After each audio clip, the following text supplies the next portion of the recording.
শৈলকুপায় ব্যবসায়ী টাকা ছিনতাইয়ের সময় ইউনিয়ন যুবদলের যুগ্ম আহ্বায়ককে হাতে নাতে আটক করেছে স্থানীয়রা।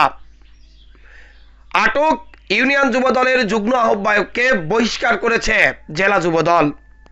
ঝিনাইদহের শৈলকুপায় এক ব্যবসায়ীর টাকা ছিনতাইয়ের সময় হামিদুর রহমান নামের এক যুবদল নেতাকে আটক করেছে পুলিশ। গতকাল দুপুর 1টার দিকে উপজেলা শহরের চৌরাস্তা মোড়ের জনতা ব্যাংকের সামনে এই ঘটনা ঘটে। আটক হামিদুর রহমান উপজেলার রয়রা গ্রামের হারুনের ছেলে বলে জানা যায়। তিনি অমেদপুর ইউনিয়ন যুবদলের যুগ্ম আহ্বায়কের দায়িত্ব পালন করছিলেন বেশ কিছুদিন ধরে।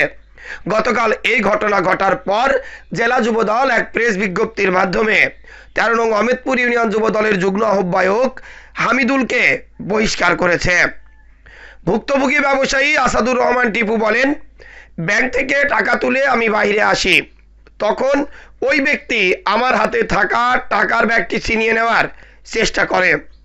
পরে আমার আত্মচিৎকারে স্থানীয়রা এসে তাকে আটক করে পুলিশের কাছে তুলে দেয়।